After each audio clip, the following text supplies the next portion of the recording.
Powered by Sports Interaction, Canada Sportsbook. It's March Mania at Sports Interaction. NHL, NBA, March Madness, MLB, and so much more. It's bananas. Play Pinata Picks and Minute Madness, exclusive games with insane odds you can't play anywhere else. Make your next bet with Sports Interaction. Download the app in Ontario, use the QR code at the bottom of your screen, or head to sportsinteraction.com/SDPN to get started. 19 plus, please play responsibly.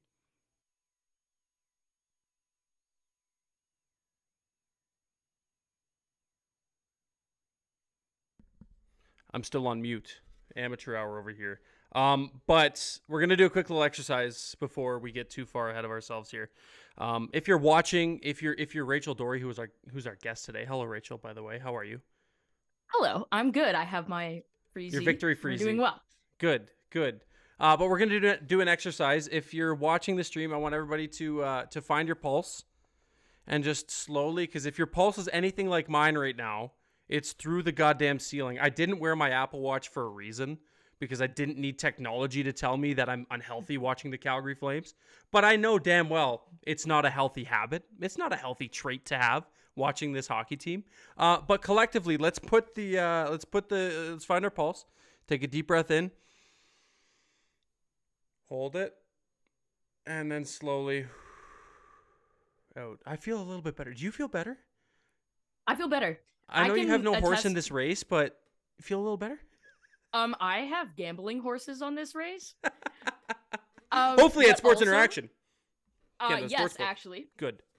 So I actually can empathize with the Apple Watch situation, because like during Leafs playoffs, and specifically during like anytime Bayern Munich is playing in like a Champions League game, or the Germans are playing in the World Cup, I get alerts on my watch because my watch thinks I've fallen because I get so stressed. There was a point when Bayern was in, like during COVID, when Bayern beat PSG in the Champions League final, my heart rate, I got an alert, it was 214. That doesn't sound very healthy at all, whatsoever.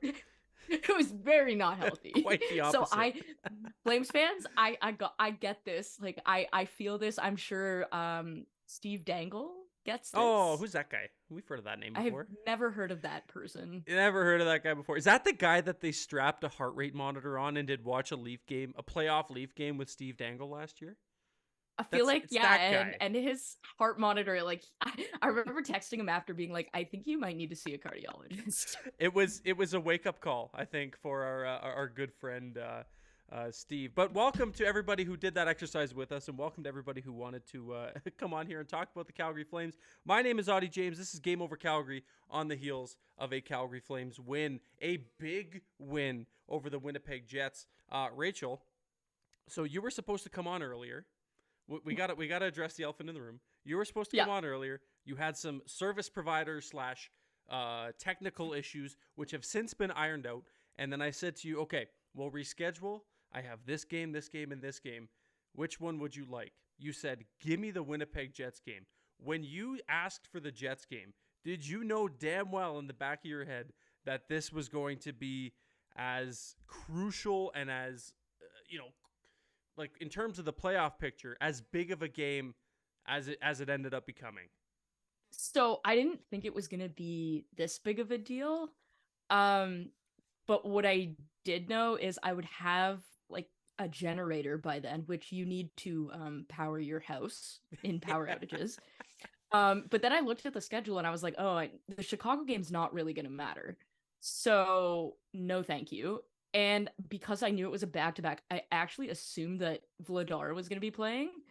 And instead it was not Vladar, so that was interesting. So it's like, okay, like let's rock the Winnipeg game. Like it's a Canadian matchup. If the Flames are still in the playoff hunt, like that's probably a game they're going to need to win. It's going to be a big game because Winnipeg's a pretty good team. And I don't want to have a must-win game against like a team that is doing all it can to be horrendous. And so yeah, like this was kind of exciting also because I live in Ontario. A 7:30 start is a little bit easier for those of us who have to work at the ripe hour of 6 a.m. Yeah, a 5:30 start local time here was a little bit intense. I get off the day job at 4. I had to jet home. Ooh. Had to figure out what we were doing for dinner. Scarf something down, and by the time we finally cleaned up our last dish, it was puck drop. And I was like, this is so unlike it. But it's nice because we get an early game over. We get more people, more Flames fans. Not so many Jets fans. They're probably watching Liss and Brady over on Game Over Winnipeg, rocking their Calgary Flames gear. They're having a great time. Because little did people know, there was a wager between Game Over Calgary and Game Over Winnipeg. The loser of tonight's game had to rock the other team's gear. So who, like, you have a Line A jersey, but why do they have Flames jerseys? So they don't. They have Flames hats. And the only reason I had to wear the Line A jersey is because that's the only thing Winnipeg that I own. And I got it on discount because Line A is obviously no longer. Is it the cool Jets jersey? Which define like cool. Is it like the original logo one? No, God, no. I wish. That logo's awesome, and they should have kept it. They should have. It's their boring white current away jersey. But fair enough. I'm glad I didn't have to wear it under these circumstances. It would have meant that Calgary lost. And if that were the case, the tone of this show would be completely different. We would not be talking about the Calgary Flames, who are now tied in points, but the tiebreak obviously goes to the Jets. They've clinched that a couple games ago. But tied in terms of points, although the Jets have one game in hand for the last wild card spot for the Calgary Flames. Now, coming into this, obviously coming off the second half of a back-to-back, a game that they should have won against Chicago. Chicago now beating the Flames. They won all 3 games in the season series. If it gets to the end and you're out by like a point, Winnipeg went 4-0 against the Blackhawks this year. That extra point is that overtime loss a couple months ago to the Blackhawks that you should have won. I digress. We can't change that. But second half of a back-to-back, the most important game of the season currently. But going forward, correct me if I'm wrong, every game is the most important game for the Calgary Flames. Yeah, that's a correct. no-brainer. I mean, tonight was one of those things where I'm sitting there watching the game. Winnipeg goes up 1-0, and I'm like, oh man, I'm gonna be consoling Auddie like this whole show, because it would have been the nail in the coffin. It would have been. I mean, I worked for a team in New Jersey in 2018 where it felt like every game from the trade deadline on was a must-win game. It was actually very wild and extremely stressful. So I've gone through this, and I know how it feels, except that I had a job on the line at that point. Yeah, it's weird because you're in this headspace of you're living and dying every day. You're basically living every hour. And the one thing that is positive about it, I will say, is you don't have the ability to look forward. Calgary doesn't have the ability to look past like Chicago last night, even though they extremely did. And they didn't have the ability to look past Winnipeg. They don't have the ability to look past their next opponent. You have to keep your head in the exact place that it's at, because if you get caught looking, you'll have what happened last night. And so that's one of the key things, is like it's much easier to remain focused because you just don't have the luxury to do anything else other than focus on the current game, because the next game isn't going to matter if you don't win this one. And it's funny you say that, because I believe it was Jonathan Huberdeau last night who pretty much echoed your exact statement there, saying maybe we just didn't show up on time. I'm paraphrasing. Maybe they didn't show up on time, or maybe everybody was focused on tomorrow being tonight, the game we just saw, tomorrow's game, because of the hype surrounding it. Obviously, going into that game, Chicago was the 32nd place team in the NHL. Easy to look past if you're maybe a team that's already in a playoff spot, but for a team fighting for their playoff lives, ideally you don't look past any game, especially when you only have 5 games remaining. Okay, we got 33 people in here right now. Share the stream. As I always say, share it out. Let's get some more people in here. Get some questions. I'm going to do that. Yeah, do it. Do it. I'm gonna do that. Get some people don't in. like texting while I'm doing this, but I have to. No, do go it. ahead, because I'm gonna read some of the chat right now, while you do that, and get some questions in for myself, for Rachel. It's a All happy right. time here in Flamesland. I just got the retweet. Rachel Doerrie There you retweeted go. your tweet. Let's get some more Like, people in okay, here. so Pierre-Luc Dubois. This is something I feel like you could almost have a round table on. First of all, if we're penalizing, and I'm not saying like what Markstrom did is a penalty by the letter It of the law. is. So like I'm glad they called it because it's very often that penalties do not get called correctly. Yep. So like congratulations for doing your job. But also, I would love if that was consistent because Jordan Binnington would lead the league in penalty minutes with whatever tomfoolery he concocts on a nightly basis. Like I my issue isn't that they called the penalty in the same way that like there was something that happened in the Tampa Rangers game tonight, which was wild.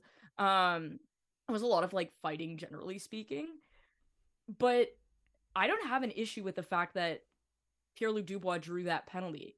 I have an issue with the fact that that's like the first time that's been called all year.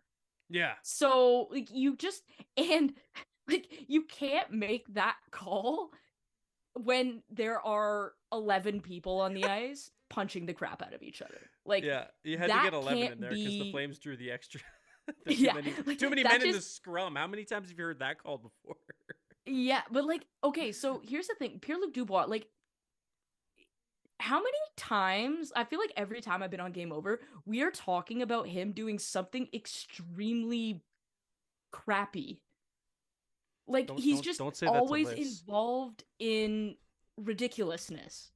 Yeah. You know what I mean? Yeah. Like every time somebody texts me about him, it's never like, "Oh, look at this cool thing Pierre-Luc Dubois did." It's always like, "Oh, look, he didn't try in his last shift in Columbus and John Tortorella hates him." And then it's like, "Oh, he took a guy's head off." Or, "Oh, he stuck his knee out." Or, "Oh, in the first period, he put Rasmus Anderson into the boards from 6 feet on an extremely dangerous hit." Like, I why is it always him? I Like don't it's know. not even Mark Scheifele anymore. It's him. He's a problem. He's already in ship me to Montreal mode, and has been for quite some time. And I don't even think Montreal should want him. That's the thing. It's crazy. All these people, like not people, but like players that think like, oh yeah, I'm bound for such and such team. It's like, well, do they really want you, or do Yeah, they like, need yeah. you? Like Pierre-Luc Dubois thinks he's as good as Austin Matthews, and Yeah, it's like, yeah. Yeah, no, not probably. quite. And I'm not saying Pierre-Luc Dubois wouldn't help Montreal, but like they have Nick Suzuki, and Montreal needs an elite center, and Pierre-Luc Dubois is not that. Not that. Like he's just quite. not. Like there's very few totally elite centers in the league. There's one coming in. His name's Connor Bedard. Don't know if you've heard of him. And name rings a bell. Yeah. Then you have like obviously McDavid, McKinnon, Matthews. I would still consider Bergeron to be elite because of his impacts on the game. Obviously Sid, but like elite centers, like all those guys I just named, Pierre-Luc Dubois is not even in that conversation. Not even Pierre-Luc in the Dubois same... is not even in the Elias Pettersson conversation. No, I don't think he's remotely close to those names. But like I said, let's not mention that to Liz. I'm glad that Game Over Winnipeg is on right now, because if she was in here, we would be hearing about it. I would say after the show, but she would be messaging us both right now, just saying how dare we talk about Pierre-Luc hoed that way. But like, okay, so Jacob Markstrom? Yes. It's great that you brought that up, because that was going to be my next point. It's no secret that this season has not been one for the books for Jacob Markstrom. We go back to early on in the season, the struggles straight out of the gate. And then I go back to that game early on against the Canadians, where I think it was 10 seconds or so into the game, the puck gets cleared down the length of the ice. And he comes well out of his cage to try to break off I believe it was actually Sean Monahan that was coming in. poetic I do remember enough. this because it was everywhere. Yeah, and I was actually in the building, and it was Oh no. it was no better to see live than I guess it would have been on TV. But Yeah. he comes in, yeah, he does that. We've seen it on misplays and just about every Dang non, it. yeah, And dang it. If you're a goaltender, tend the goal, all that good stuff. But it's been no secret, and he knows that, and it's been a mental battle for him. He said it's pretty much a confidence thing. He was criticizing himself to the media, and I've talked about this before on the show. Then all of a sudden, his fiance gives birth to their child, and I'm not saying the two relate, but maybe a bit of a stress relief, maybe a bit of a okay, we're good, healthy baby, healthy mom, we're good. And ever since the birth of his child, a completely different look. And I don't know if there's an exact correlation between the two. That's just kind of like dad strength. yeah, Dad strength. yeah. He put on those white New Balance shoes, tucked his shirt in, khaki shorts, said, "I'm gonna mow a mean lawn one day, but just wait. I'm gonna go. I'm gonna go be the backbone of this Flames team for the remainder of the season." And he's done so. He's done a pretty good job compared to. I mean, it's not the Jacob Markstrom we saw last year when he finished as the runner-up for the Vezina, but still a significantly better version of him than we've seen to start the year. I thought he was great. He made some very, very solid saves in situations where maybe earlier on he would have misplayed, and it's a different outlook on the game at that point. But I think he was great when called upon throughout this game. What would you say? Yeah, I think you kind of nailed it there. Like the one save that really comes to mind is Calgary goes up 3-1 there in the third period. And like if Winnipeg gets one, there's a pretty good chance they're going to tie it up. And Nikolai Ehlers comes roaring in on a breakaway. And I just kind of looked and I was like, ooh, this is not great. No. And he makes that save. And right there, I was like, okay, he's got it. I think Calgary's going to be okay here. The scrums in the crease, usually, I mean, earlier in the season, that was where we saw Markstrom swimming in the crease. He was totally lost. He kind of looks lately to me a little bit more Ian Clark, Vancouver, Jacob Markstrom. Very calm in the crease, right cutting down the angles right where Ian Clark likes his goalies to be. His hands, like his hand positioning is so much better, which is why things aren't flying over his blocker and glove the way that they were earlier in the season. That was a huge point of weakness. And so I thought it was really risky to play him on a back-to-back. But obviously he has been the better goalie of late. You got to ride the hot hand. And there's something to be said about the whole dad thing. I think, I mean, my best friend is pregnant right now. And like, I'm not even in that relationship.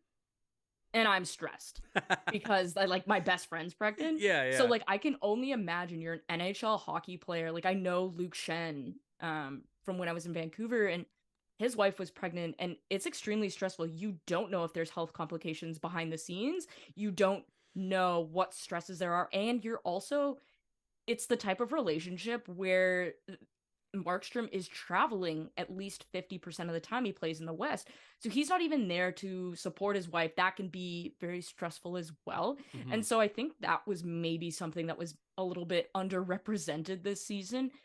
When you're expecting a child, that can be extremely stressful. And I can't say I'm surprised that now that the baby is here, happy, healthy, same with his wife, that we've now seen a return to form for Jacob Markstrom. Because I mean, when you're stressed, you look at this, like players when they're stressed or having mental health issues aren't performing. Players when they have a death of a parent or a child, not performing well. And so this is very similar in that situation. And so I'm really glad to see he's returned to form because Calgary really needs him. Yeah, and honestly, it's coming at the perfect time. A potential playoff push. Mind you, it's looking bleaker and bleaker as the days go on. This was a big one that's gets them a little bit closer. Not quite there. There needs to be a lot of things that happen. I don't know what the magic number is, Calgary people. I'm sure either Ryan Pike or Pat Steinberg I might text Pike after this and see what's going on, because he's always got the number breakdown of what the magic number is, or what he's been doing this thing called and I've never heard it put this way, the magic number and the tragic number. So the tragic number is the Jets clinching scenario, which I found quite funny. But you're right. I mean, maybe I thought it was a shot in the dark, just kind of reaching for some kind of answer when I said that, well, maybe new dad. It's a bit of a stressful thing. I am not a father myself, so I can't speak, but I would imagine that it would be a little bit stressful, kind of coming onto that, and great points by you there as well. Okay, 40 people in here. We appreciate each and every one of you. Be sure to share the stream as we continue along our show. Put a bow on it in a little bit. We got some time here, but before we do so, let's have a look and see what some of the people in the comments are saying. I missed it. Where are we here? Hello, Conrad. He says he is at the Calgary FC kit reveal, Ooh, which is cool. I didn't even know that they were doing a new kit reveal. I'll tell you, I'm not a big soccer person. Which is crazy, because my mother's side of the family is like fresh off the boat Italian. They are as Italian can be. So then they probably like the Italian players that have been playing for Toronto FC then. My nonno's a diehard Roma fan. He goes to the goes to the swears that Juventus is the most crooked team in the world because of that a lot. Well, not anymore. I don't follow, so I can't quite comment. But I did go to a Cavalry game last year, and my God, did it ever make us want to go back to see more. I was there with a couple buddies who aren't soccer fans as well. My fiance and the other girlfriends as well were there, and we even they were like, this is incredible. Like, can we come back to these again? And it was a cold, late in the season night, and it was still incredible. So I definitely got to get out to more Cavalry games and start maybe exploring following soccer a little bit more closely, to just kind of appease to that Italian side of the family. So I don't lose my Italian card. I need to make sure I hold on to that. Let's see here. One of the best games I've seen the Flames play. PLD is Kachuk-ish, and I want him. Too bad he is Montreal bound. That's coming from Mitch, who is a regular in here and a Flames fan as well. A proud Oilers fan in here. Great job, Calgary. Battle of Alberta first round playoffs. A BOA would be sick. I don't know if I'm not ready for a Battle of Alberta again. It's too fresh off of the last one. Too many faces have gone. Key faces. There's new characters, though. Yeah, there are new characters, but I miss the brief Battle of Alberta that we had as it kind of started to heat up. I guess from that side of Canada where you are, how much attention did the Battle of Alberta get nationwide? Outside of the province, was it as much of a big deal as it's made out to be here, or were people as excited? I never really got that kind of perspective on it. Yeah, actually, the Battle of Alberta it's always a big thing. It's the West's version of Toronto, Montreal. Mm-hmm. And honestly, because you had Kachuk and obviously the dude named McDavid, naturally people are going to pay attention. And so it actually got pretty much as much oxygen as Toronto Tampa did. And I mean, considering where I live, that's utterly surprising. But every restaurant you went into, the Leaf game would go on, and then the second it was done, on went the Battle of Alberta, and people were there to watch it. People didn't leave. They wanted to stay. They wanted to see it. And that's kind of indicative for me of, one, you have grasped the casual fan, because there were Leaf fans there that they don't really care, but hey, it's a Battle of Alberta. That's a rivalry game. That is a game that everyone's interested in. It's going to be very similar with the Rangers and the Devils when they play this year. That is going to be a tremendous series. And so I feel like there's a couple teams where when they play, it's appointment television. If Toronto were to play Boston, that's appointment television. TV. Oh yeah. Right. For me, if Calgary is playing Edmonton, I don't care about any late night playoff series. I'm watching that one. I just think there's so many good players in that series, and there were last year. Plus, you have the world's best player. It's just appointment television. I do think that the goaltending, like I think there would be more goals this year than there were last year because neither goaltending tandem has been particularly good this season. Um, and so for me, I think it'd be really entertaining in terms of offense. But it got a lot of oxygen out here, and rightfully so, because um, I mean, let's face it, it's one of the best rivalries that hockey has. Yeah, and the whole Kachuk Cassian thing, I think reignited that a few years ago with Yeah. the whole turtling debacle and the fisticuffs there.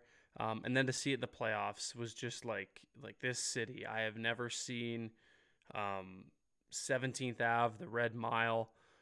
Everybody was getting up for that, and rightfully so. They had buses of Oilers fans coming down from Edmonton, and same for Flames fans going up to Edmonton for those games. But you talk about must-see TV, especially in this province. It's not a late game. That's a normal time game for everybody. Everybody is at their TV. Yeah, that's not a for that 10:30 one. start. No. That's the broad, and especially now because so this year with ESPN and TNT having the broadcast rights, people are gonna complain and whatever the case may be. But if we get to a point where Calgary and Edmonton are slated to face off against each other, you're probably looking at more 8 o'clock starts Eastern because they want the most amount of people to see, and they want to be able to showcase that in the same way that whether people like it or not, the Leafs are going to get the prime time slots on Mm-hmm. both Canada and in the US because number one, they're one of the best teams in the league. They're also playing Tampa, which is another one of the best teams in the league, and they have one of, if not multiple, of the best players in the league. Like it's the I don't understand this complaining. Like whenever fans on the West Coast, oh, Toronto's in town, we got to change our time. Yeah, do you want more people to watch the game or not? Like, no offense, but Toronto and Montreal are the most followed teams in this country. Yes, you're You're going living to under a have rock to if you say otherwise. yeah.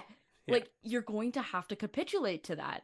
And I think if Calgary and Edmonton were to play, their start time would probably get moved up to like latest 9 or 9:30 because they're going to want to be able to capture that Eastern time zone because that is a huge part of the population. Like you think about it, Toronto, New York, Miami, like there's a lot of huge Bostons on the Eastern Seaboard. There are a lot of big cities. And so you're going to want to capture that because if you're a hockey fan, whether you cheer for the Bruins or the Rangers or Tampa or Toronto, like you're going to watch McDavid, Oh right? And yeah. and casual fans in a bar are going to want to watch that. And so when it comes to scheduling, we're trying to grow the game here. And the best way to grow the game is to showcase your best players and the best series. And so I really don't have time when people complain like, "Oh, we have to play early," or "Oh, we're playing later." It's like, okay, who cares? Yeah. No, Like, you want eyeballs on the product that's like you mentioned, everybody's trying to grow, and notoriously the NHL has not been particularly great in at growing the game and converting, the casual fan or even just the casual viewer into the casual fan, right? So and hockey the is more the the merrier. most entertaining sport. Like if you take away all of the ancillaries, hockey is the most entertaining sport, and Charles Barkley will be the first person to tell you that, and Which is Shaquille awesome. O'Neal as well, right? But they just cannot get out of their own way, Mm-hmm. and that's the problem. Like with due respect, there should be no situation this year where I am watching Arizona San Jose on ESPN and Edmonton is playing any other team on some ESPN Plus channel. Like, sorry, no one cares. And if I have to watch San Jose, Arizona this year, like, it's probably going to drive me away. It's going to be awful hockey. Like, and this is one of those things where it's like, it doesn't have to be equal. Put your most marketable teams that have your most marketable players on the channels and you will get people to watch. It's okay. You don't have to market like Edmonton versus Calgary. It's okay to market McDavid versus Huberdeau. Yeah. Like, it's okay to do that. Yeah. And Use you your probably best, just use your should. best players. Yeah. Use like owners will not be opposed to that kind of marketing because everybody's pockets get filled when Including theirs. right, exactly, that's exactly the point here.